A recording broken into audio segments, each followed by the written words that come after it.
네, 오늘부터 새 달이 시작이 됩니다. 11월, 노벰버. 네.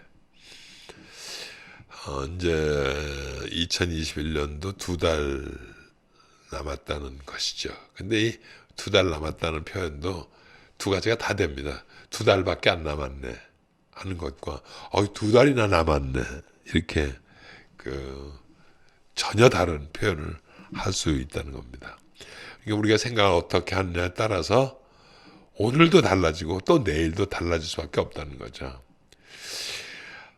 제가 이런 말씀을 드리는 것은 지금 오늘 우리가 사는 시절이 굉장히 어지럽다. 그 이유는 사실 생각하지 않아서 생기는 일들이 대부분입니다. 사색을 즐거워하지 않는다는 거죠. 이 가을의 여러 가지 모습은 우리로 하여금 많은 것들을 생각하게 하지만 안타깝게도 우리가 사는 세상은 사색하기를 두려워하고 있는 것 같습니다. 신문을 보면 또 라디오를 듣다 보면 이 모든 일들이 생각하지 않아서 생기는 그런 일들이 너무 많아서 안타깝다는 것입니다. 조금만 더 생각을 하면 조금만 더 생각을 하면 생기지 않을 일들, 절대로 불행한 일이 생기지 않았을 텐데 이런 그런 아쉬움을 버릴 수가 없었습니다. 그래서 오랜 시절을 여러분들이 잘 아시는 데카르트라고 하는 철학자가 그런 얘기를 했어요. 생각한다, 고로 존재한다. 코기토 에르고 숨이란 라틴 말인데 결국 이 명제는 그렇습니다. 사람이라고 하는 것은 이성적 가치, 다시 말하면 생각하는 힘으로부터 만들어진다는 것을 우리에게 요청하고 있는 것입니다. 이를 거꾸로 말씀드리면 생각하지 않는다면 그게 사람이냐 동물과 뭐가 다를 거에 있겠느냐 그런 얘기인 셈이죠. 그런데 이게 뭐 참 그렇긴 합니다만은 이 인생 우리 세계 역사를 보면 대부분 다 생각하는 사람들은 참 여러 가지로 어려움을 당하고 소위 인간 본성에 충실한 사람들 그런 원초적인 본성에 사는 사람들한테는 굉장히 많은 시련을 당한 것도 역시 사실이긴 합니다. 그래도 어떻게 보면 우리가 사색의 힘, 이성적인 힘을 우리가 견제하지 못한다면 소위 우리가 가지고 있는 그런 약점들, 본성으로 인한 약점들을 컨트롤할 수 있는 방법은 없습니다.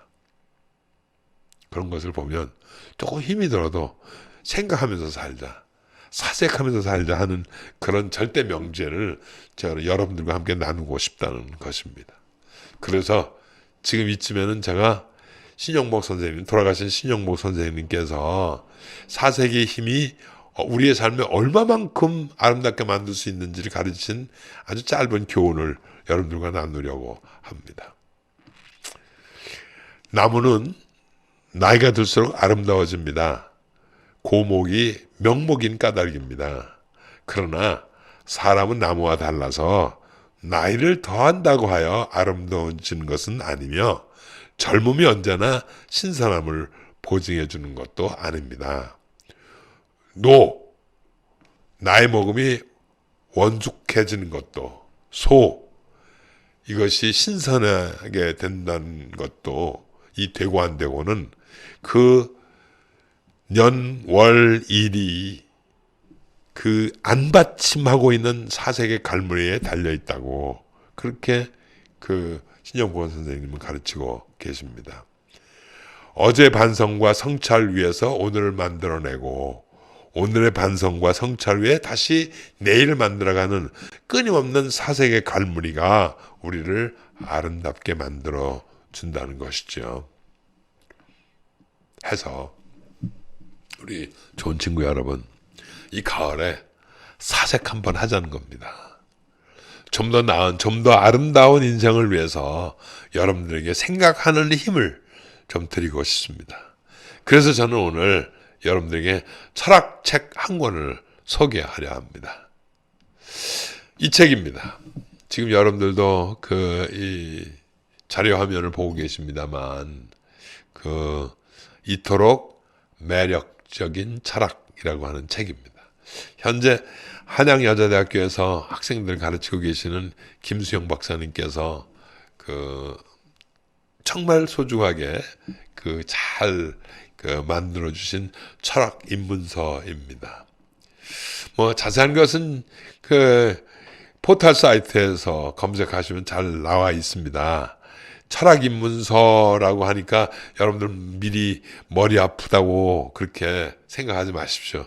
가벼운 마음으로 이 책을 펼쳐 보이시면 제가 왜 이 책을 이 가을에 읽으라고 소개했는지 금방 아시게 될 것입니다.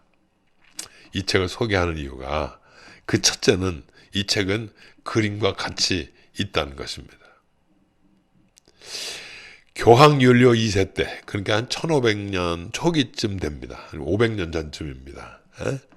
그때 이제 큰 공사를 하게 돼요. 공사를 하면서 교황님이 집무하는 방을 그림을, 대체로 그 시절에는 다 프레스코 벽화를 그려서 집을 꾸몄습니다. 그 프레스코를 부탁을 합니다. 그래서 어느 한쪽에는 뭐 철학자, 문학, 뭐 법학 이런 것을 다 지명해서 했는데 여러분들이 보고 있는 이 아테네 학당인데 이게 굉장히 유명한 그림이죠. 아테네 학당 이 그림은 그 안에 그림 속에 웬만한 철학자의 모습이 그 안에 다 있습니다.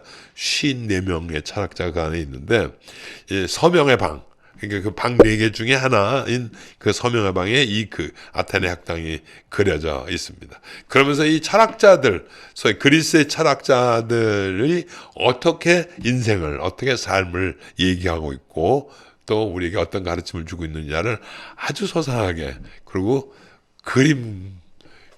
그림과 함께 이렇게 그림과 함께 볼 수 있어서 여러분들도 꽤 흥미있게 이 책을 보실 수 있을 거라고 생각을 합니다.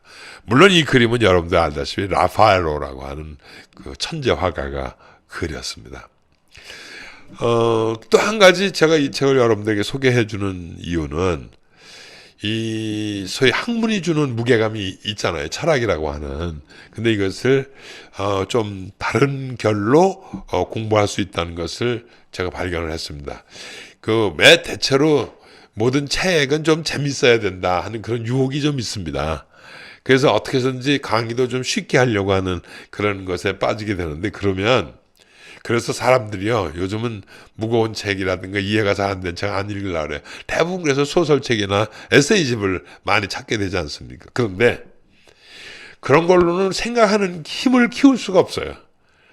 다시 말하면 조금 이해하지 못하는 부분도 책 안에 좀 있어야 돼요. 그래서 자꾸 질문이 생겨야 됩니다.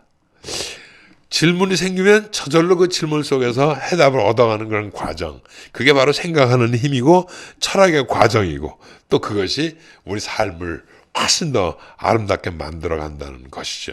이것은 제 얘기가 아니라 바로 그런 뜻을 담아서 우리 김시영 박사님께서 이 책을 만드셨다고 하기 때문에 제가 여러분들한테 이 책은 여러분들이 이렇게 크게 무게감 갖지 않고도 철학을 이해할 수 있겠구나 하는 그런 생각을 하게 된 것입니다.